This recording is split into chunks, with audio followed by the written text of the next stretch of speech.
Hi, and in this video I'm going to try and answer the question mainly asked about WordPress. Posts versus pages, does it matter? And, well, let's start with what's the difference?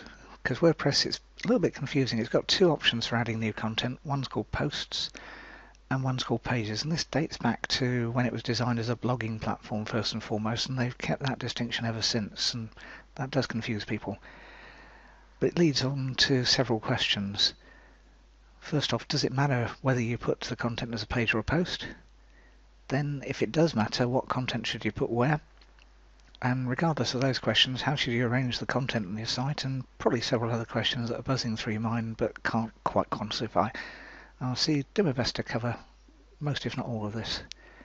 And first off, what counts as a page or a post? And officially, a page is timeless or evergreen content, whereas a post is something more current, maybe even news. But things are often nowhere near as clear-cut as that. For instance, where does a review fit in this structure? If it's a review of, say, the book Think and Grow Rich, then it's probably evergreen content. The book's been around for nearly 100 years, or that kind of time. But if it's a review of a film you just went to see, that's less clear-cut. It could be evergreen, it might end up being linked from Rotten Tomatoes, or it could just be fleeting news, just went there, ate some popcorn, drank some whatever.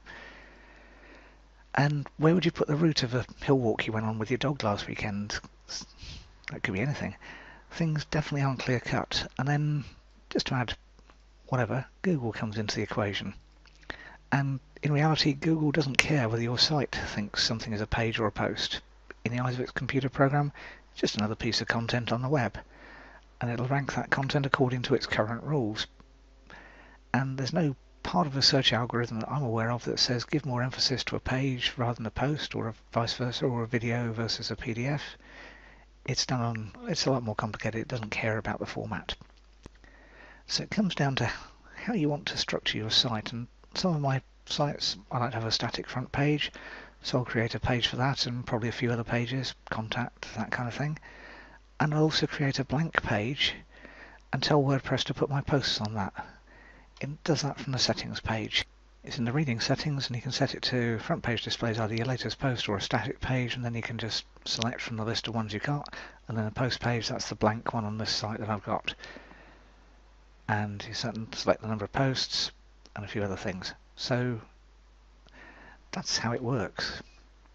So on my site, that's the home page. Blog, that's the blank page. A few things I'm selling, contact page, that's it. The blog goes to the latest posts. I don't post as often as I probably should, and you can put a more thing in, which will do that continue reading bit. So that's how that bit works. And it's actually quite easy. Once you know how to do it, it's easy.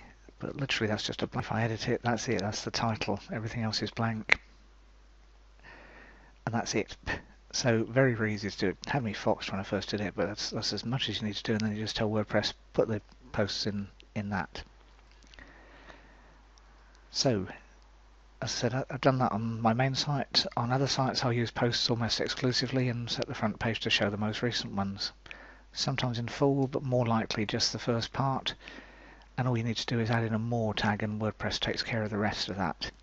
So on the main WordPress dashboard, insert read more tag, and it'll just put it wherever that's highlighted. And then WordPress will put in the continue reading. It takes care of all that. It's quite intelligent like that. One snag we're using pages in WordPress is in a lot of themes, each post is added to the menu bar. On my site, that's the menu bar. And you can get around this by using a plugin to exclude pages from the navigation menus. The one I use is called Exclude Pages from Navigation, but it hasn't been updated for a long time. So next site I do, I'll probably choose a different one. Just do a search in the WordPress plugins for Exclude Pages, and quite a few will come up and they get star rated, so you can just choose one. You can always change it, but it's a bit of a hassle to change because you'd have to go back through and make sure everything migrated across okay. And plugins like that give you literally a tick box to choose whether or not you want to include pages, and that's okay providing you remember to tick it. If you don't, obviously it adds to it, and that single line menu bar can do more than one line basically. Another option is to nest menus. That soon becomes unwieldy, and it's not easy to navigate on a computer, let alone a mobile device, so it's not an approach I'd recommend. you'll know when you do it. It's one where you have a drop down and then they go across the page and then further down and whatever, and they're a nightmare to use. So don't do that, that's daft. And menus have a kind of sweet spot. If there's too few items, the site looks just sparse. Too many items, it looks cluttered. And it's one of the reasons that most of the time I just prefer to use posts. They don't clog up the menu bars. And the other test to see, what other people do is look at some popular sites. Amazon has got menus, but when was the last time you used them? They're down the left-hand side from memory. And that is from memory, I've not checked it. Personally, I just type in the search first and maybe use the filters to narrow down the options.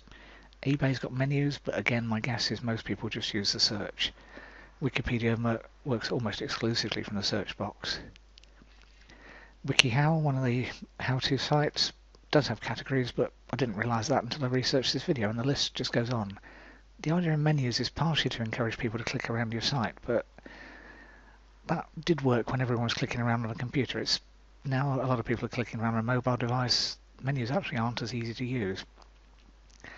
And they're pretty much more used to just clicking links on a page. Wikipedia, amongst other sites, has just trained us to do that. You'll know that the mouse changes, and I can click that, I can find out more about that person, or that thing, or whatever it was. Google itself, that'll find your content in a number of ways. If it's linked within your site, anywhere within your site, it'll probably find it sooner or later. If there's a link pointing to it from another site, it'll probably find it sooner or later. Or if it's in your sitemap, and again, if you've got the Yoast plugin, there's a page that says XML sitemaps. Check this box if you want them. It'll tell you where it is if you really want to know, but it doesn't matter. But it says you don't need to generate it, it will just happen. And you can put various checkboxes in and things like that. So very, very easy to use, very intuitive, quite well spelled out. What I tend to do is check that box, disable author and user sitemap, ping Yahoo and ask, just because why not, and exclude media because I don't want those indexed, but posts and pages I'm fine with, and I probably ought to exclude those because typically I don't tend to do that because I don't want those particularly. All that happens is they clog up the sitemap and you just get duplicate content potentially, and Google doesn't like duplicate content if it's on the same site. It's fine if it's across the web, but on the same site it thinks you're trying to fool it. So that's pretty much what you do, and as I said, link between pages much like Wikipedia does. You've been to Wikipedia or whatever, and you just hover over links or you just see them and they're just there. And if you don't want to do that, use a plugin like Yet Another Related Posts plugin, which puts some relevant links to other posts on your site at the end of each post you make. And that can help people to navigate around your site without you having to remember to add links as you type. Remember, even if you don't remember that, WordPress will put in a link to the previous post anyway from at the end of each of your posts. So that's quite useful.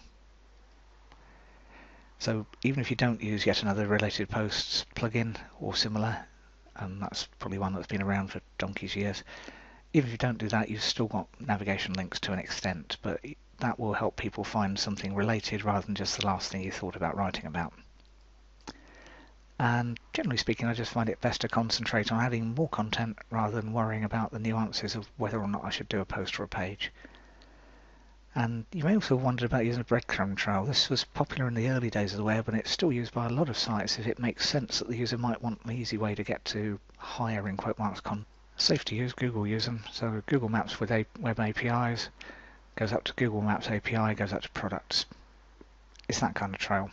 And that can help if you've got a deep site. If you're going really in depth in something, that kind of thing can really help. And it can also help strengthen your internal linking, because each of those ones I just showed you is an internal link. It goes off to that page. Plugins like Yoast's SEO plugin offer the option to add them in the internal linking system. You just tick a tick box saying, yeah, I want to do that. There's no harm, as I said, from an SEO point of view. It's an accepted navigation method and Google itself uses, and they might just help you slightly in the search results.